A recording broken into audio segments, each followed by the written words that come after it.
Meus amigos, um forte abraço para vocês desde a Venezuela do Sul. E neste vídeo, sem mais delongas, vamos falar sobre três assuntos interessantíssimos.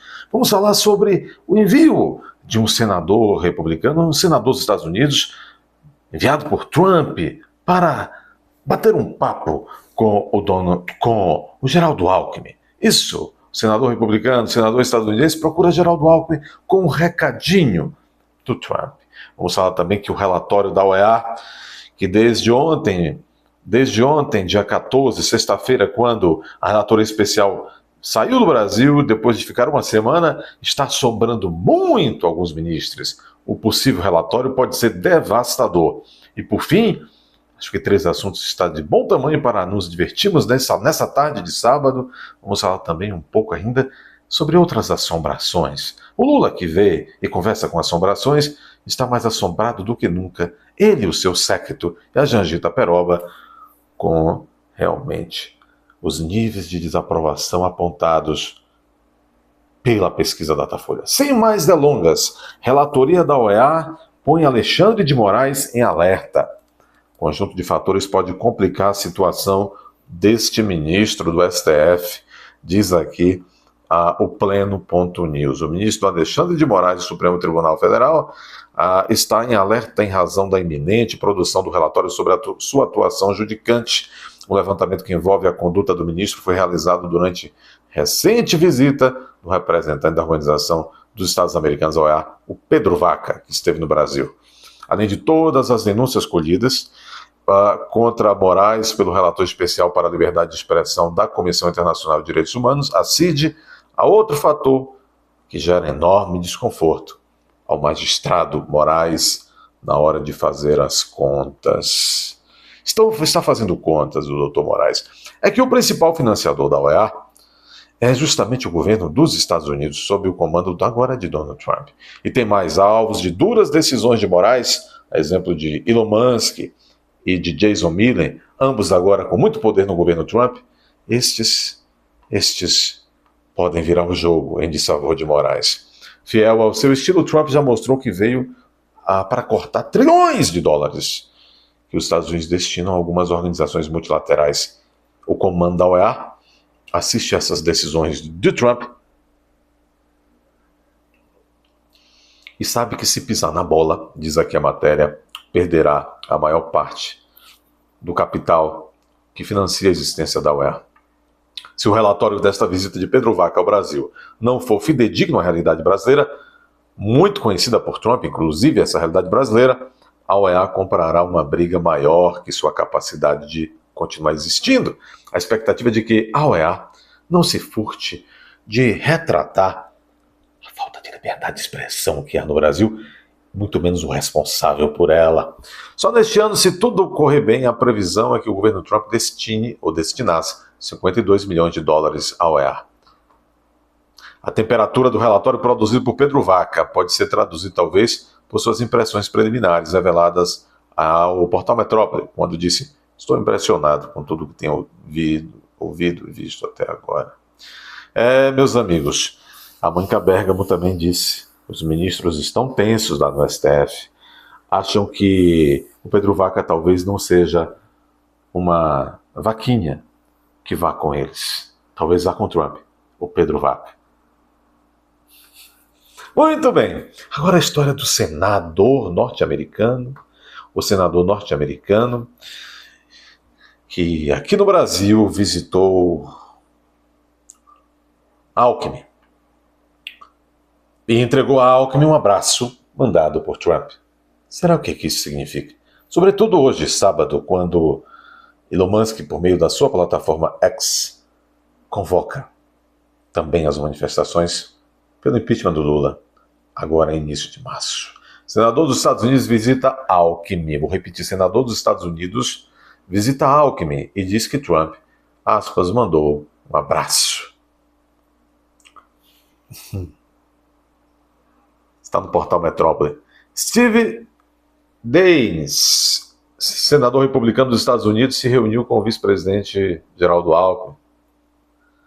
O vice-presidente Geraldo Alckmin se reuniu nesta sexta-feira, 14 de fevereiro, com o senador dos Estados Unidos, Steve Daines, do Partido Republicano, para discutir os 200 anos de relação entre Brasil e Estados Unidos. Depois do encontro, o político brasileiro disse que o presidente Donald Trump mandou um abraço. O encontro do Palácio do Planalto ocorreu dias depois de Trump anunciar o anúncio de tarifas ao Brasil. O presidente norte-americano irá impor tarifas de 25% sobre importações de aço e alumínio nos Estados Unidos, com vigência a partir de março. Senador republicano do estado de Montana, uma recepção muito afetiva, calorosa, elogiou muito o pão de queijo, o café brasileiro, destacou o abraço que ele trouxe, o abraço do presidente Trump e do vice-presidente Vance, disse Alckmin aos jornalistas. Adeus, Lula. Adeus, Lula. Adeus, Nini. Alô, muchacho. Adeus, Tílico. Questionado sobre a taxação de Trump, o vice-presidente brasileiro e o senador norte-americano se esquivaram de responder as perguntas. Veja, o plano de Trump, evidentemente, não é Geraldo Alckmin. Trump sabe com quem Geraldo Alckmin esteve sentado não faz muito tempo, quando Alckmin esteve presente na posse do presidente iraniano. Em primeira fila, sentado só com bad boys, que são inimigos dos Estados Unidos. Plano de Trump, todos sabem que atende o plano de Trump, atende pelo primeiro nome de Jair se acostumando. É bom Jair se acostumando com a queda. Lula. Sintomático isso, né? Não merece maiores comentários porque é autoexplicativo este abracito, né, que o Trump mandou para Geraldo Alckmin por meio de um seu senador. Meus amigos. Por fim, para terminar esse vídeo, diz aqui o Diário do Poder do nobre Cláudio Humberto, grande jornalista. Confiável nesses tempos, é difícil ter um jornalista confiável. O Cláudio Humberto é. Oposição faz o seguinte comentário sobre o derretimento da aprovação de Lula, vindo agora na pesquisa Datafolha, e no mesmo dia teve a pesquisa também da Paraná Pesquisas. O país percebeu que foi enganado.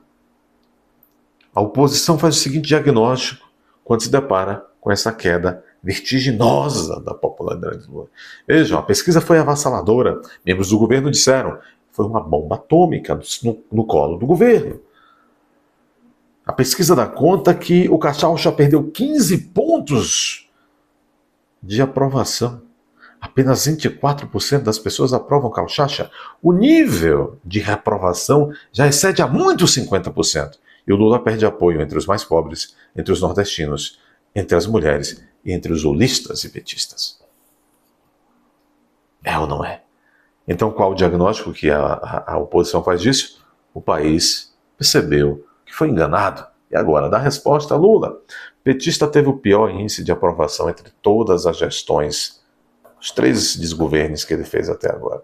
Deputados federais da oposição reagiram à recente pesquisa do Datafolha, que aponta uma queda significativa na aprovação do presidente Lula. Segundo o levantamento, apenas 24% dos brasileiros consideram o governo ótimo ou bom. A deputada Silvia Waiapi afirmou que os brasileiros estão percebendo que as promessas feitas durante a campanha não estão sendo cumpridas. O deputado Sanderson disse: a queda na aprovação reflete a decepção do povo com o governo que não entrega o que prometeu. Rodrigo Valadares, também da oposição, disse: Lula prometeu um Brasil melhor, mas o que vimos é um aumento da insatisfação popular. A população está cansada de promessas não cumpridas. O deputado Rodolfo Nogueira disse: o povo está acordado para a farsa que é o governo Lula. Acho que está bom, né? O governo acabou. Agora salve-se quem puder. E salve-se o que puder. Em breve chegaremos num contexto parecido com aquele da frase do Marquês de Pombal, logo após o grande terremoto de 1755 em Portugal. Devastação completa em Lisboa. Ele disse: agora é hora de enterrar os mortos. Sobretudo tem morto por aí que não foi enterrado ainda. É preciso que seja enterrado de uma vez por todas. Nós sabemos. Então, como disse, e talvez teremos que falar novamente como o Marquês de Pombal disse em 1755, era uma espécie de primeiro-ministro lá do rei de Portugal. após o terremoto, é hora de enterrar os mortos e cuidar dos vivos, processar e prender alguns dos vivos que fizeram muito mal ao país. Vamos manter o nosso combinado? Não espere notificação do YouTube. Somos 170 mil, mais de 170 mil. O YouTube não notifica nem 0,5% desses. Não espere. Vamos tirar onda com o YouTube, vamos fazer a nossa parte. Entre aqui neste canal 3 vezes ao dia, pelo menos. Manhã, tarde e à noite. E vocês vão encontrar conteúdo inédito. Não espere pela notificação. Agora inscreva-se ou confira a sua inscrição. Inscreva-se também como membro do grupo. É muito importante. Dê seu like, comente com a devida criatividade, compartilhe com o máximo de pessoas possível.